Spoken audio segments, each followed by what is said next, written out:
Hey, it's Dr. Matthew Bridges with Commonwealth Facial Plastic Surgery, and today we're here with former Mrs. Virginia, Brandi Pope. We are talking about the rhinoplasty recovery process, and she can tell you, from firsthand knowledge how it is. And we're, I guess, 6 months out now from... Yeah, so, I can't believe it's been 6 months. Yeah, I can tell a little bit about what we did. Essentially, your issue was being crooked. And it was pretty crooked, I think, to start. Yeah. And so we did quite a few maneuverings in the nose, including working on the septum and some other things to straighten it up. And how's your breathing doing at this point? Oh my gosh, my breathing is so much better. I was having a lot of breathing issues on the left side. I had really bad post-nasal drip.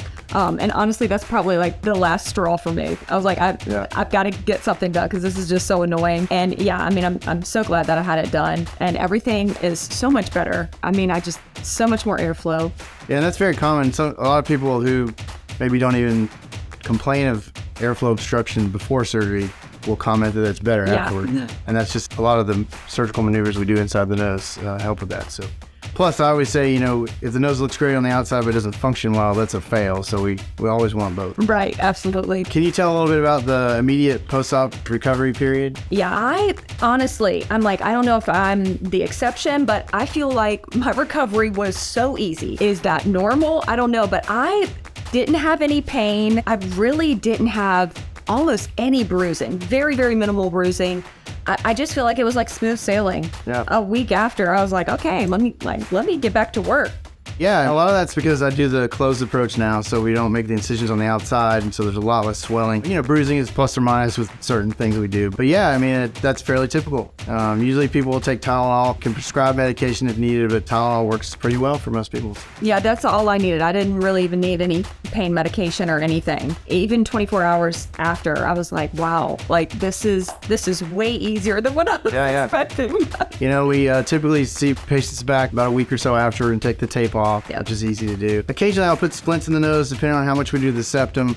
Those are not as bad as they sound on the internet, but it's plus or minus. I don't put them on everyone for sure. So, but yeah, and you're doing pretty good now. Everything's good. Yeah, I feel like it's been fabulous, and honestly, like with each month that goes by, I feel like my results are better and better. But I know they say a year out is really when your final result will be, but I definitely feel like I've gotten better and better results, and I guess that's from a little bit of swelling. I feel like I didn't even really have a lot of swelling, but after the months have gone, I noticed that it's getting more and more refined. Right, and that's what we'll see. We'll see some swelling initially that goes down pretty fast, and then it just gets better and better as you go in a kind of a gradual manner. Yeah. When you do the open approach, I can say I did it for years, the initial swelling is much worse and lasts a lot longer time, and so then it just takes a lot longer to go down. So people feel more, at one with their nose much quicker. Right. That's typical. So we're 6 months now. Typically, I would see you back in another 6 months. I always joke it's for my own edification more than anything, so I can take photos. But we do like to track what's happening even over a year. Sure. The initial visits are the first visits, take the tape off, and then I think I usually see people every 2 weeks or so, and then like 3 months, 6 months, and a year. So it's not too big of a deal to come in to get looked at. And we look at the inside of the nose every time, of course, and make sure everything's healing well. So I'm excited for the before and afters. I mean, I already had before and afters, but to see that year mark, I think it's going to be really exciting. Yeah, definitely. If you like this video, please like, share, and subscribe. And you can find us on Instagram at commonwealth.facial.plastics. And my website is matthewbridgesmd.com. Thanks for tuning in.